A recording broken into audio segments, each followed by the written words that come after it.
नमस्ते प्रणाम। मेरे यूट्यूब चैनल पे आप लोग का स्वागत है। और देखिए, चैत का महीना चल रहा है। चैत रामनवमी गीत सुना रहे हैं। बहुत सुंदर गीत है, आप लोग ज़रूर सुनिएगा। सोहर है, आप लोग सुनिएगा और सुन के लाइक सब्सक्राइब कमेंट ज़रूर करिएगा और गाना का एंजॉय लीजिएगा सुन के। बहुत सुंदर सुंदर गीत धूप हैं। बहुत ज़्यादा है, घर में बैठ के सुनिएगा आराम से। राम जी के भैले जनमवा हो मन झूमत बा। राम जी के भैले जनमवा हो मन झूमत बा।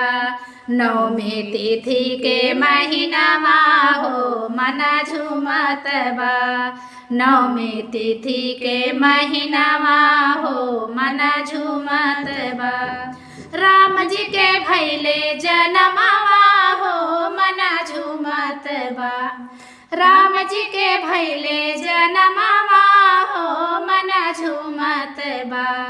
नवमी तिथि के महीनावा हो मन झूमत बा।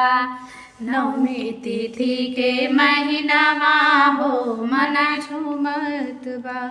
केहो लुटावे लायन धन सोनामा। केहो लुटावे लायन धन सोनामा। अन धन सोनामा हो अन धन सोनामा। केहो लुटावे लायन धन सोनामा। के ना लुटावे जनवा हो मन झूमत बा। केहो लुटावे खजनवा हो मन झूमत बा। नवमी तिथि के महीनावा हो मन झूमत बा। नवमी तिथि के महीनावा हो मन झूमत बा। नवमी तिथि के राम जी के भैले जनमवा हो मन झूमत बा। राम जी के भैले जनमवा हो मन झूमत बा। नवमी तिथि के महीनावा हो मन झूमत बा। नवमी तिथि के महीनावा हो मन झूमत बा। राजा दशरथ लुटावे ले अन धन सोनामा। अन धन सोनामा हो अन धन सोनामा। राजा दशरथ लुटावे ले अन धन सोनामा।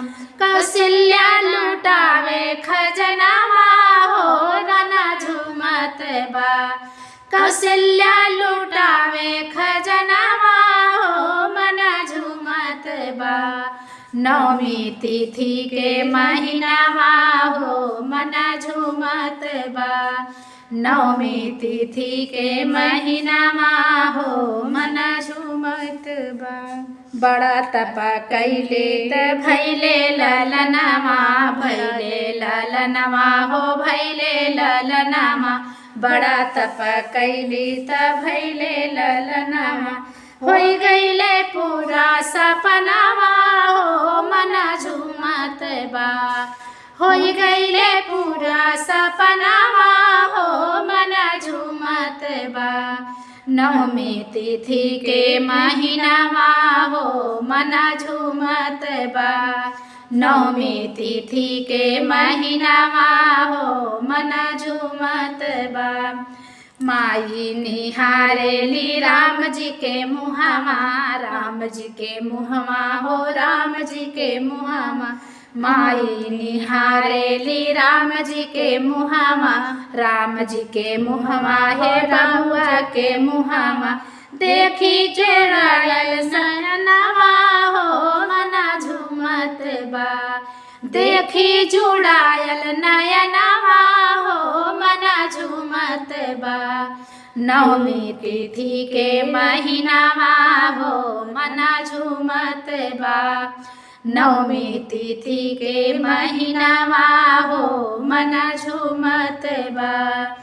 नवमी तिथि के महीनावा हो मन झूमत बा। राम जी के भैले जनमवा हो मन झूमत बा।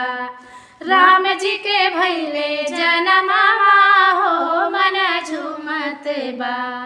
नवमी तिथि के महीना माँ हो मना झूमत बा। नवमी तिथि के महीना माँ हो मना झूमत बा। कैसा लगा गाना प्लीज़ आप लोग सुनिएगा, सुन के लाइक सब्सक्राइब कमेंट जरूर करिएगा।